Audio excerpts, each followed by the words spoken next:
Good morning, Kilmer K through 8. Today is Tuesday, May 25th, 2021.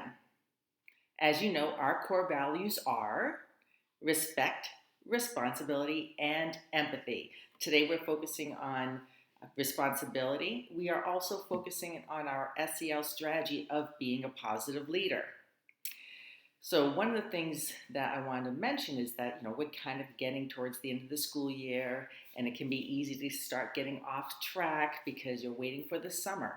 However, it is still your responsibility to be in school, to complete your schoolwork, to be respectful towards your teachers and to your peers.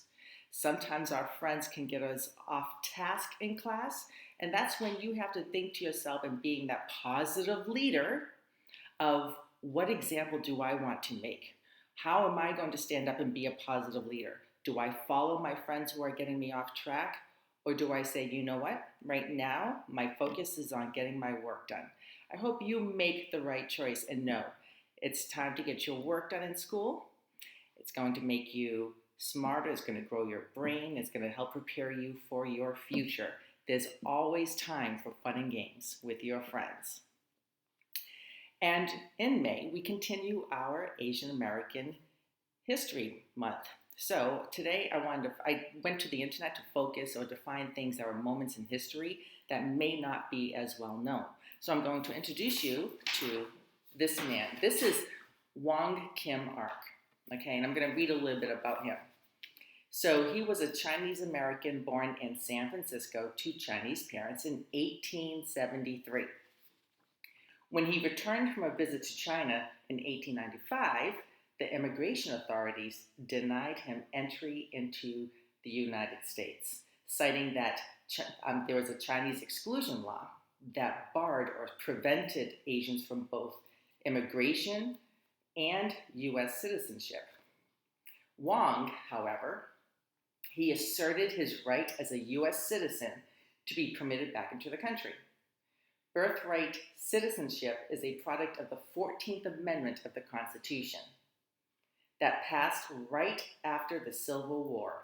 Originally, birthright citizenship was meant to benefit persons of African descent and formerly enslaved African Americans in particular. But the question is whether that principle applied to all people regardless of race, and the case went all the way to the Supreme Court. In a landmark decision, in 1898, the court ruled that Wong acquired citizenship at birth, therefore should be allowed entry into the U.S. since the 1882 Chinese exclusion law doesn't apply to him. With the Wong Kim Ark decision, the Supreme Court upheld the principle of birthright citizenship and affirmed the universality of American national identity. The idea that anyone born on U.S. soil can be American, regardless of race. For Asian Americans, this is particularly important because it allowed the U.S.-born Asian Americans, the children and the grandchildren of immigrants, to have U.S. citizenship during a time when foreign-born Asians were barred or prevented from naturalization on racial grounds. This would not change until the Immigration and Nationality Act of 1952, which abolished racial restrictions on U.S. citizenship once and for all. So I don't know how many of you knew that, but today, anyone who's born on soil, regardless if your family has immigrated, which, to be quite frank, most people in the United States have immigrated here at some point in their history. But this now allowed everyone to be granted regardless of race. So we're making great strides towards equality. We all have to do our part. So Wong Kim Ark, thank you for fighting up for what was right.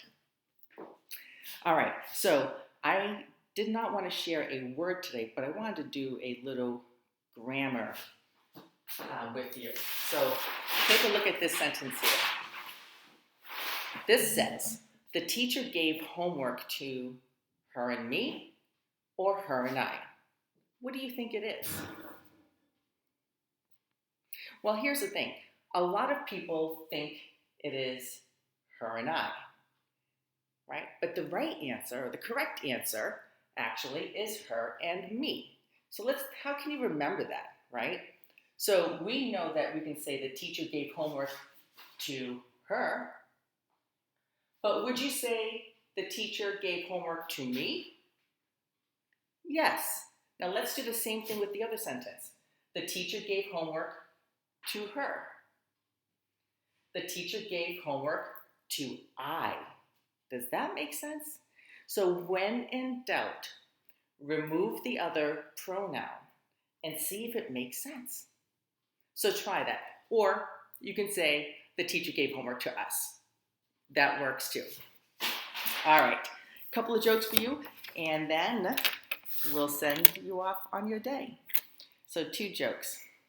What do you call a fly with no wings? A walk.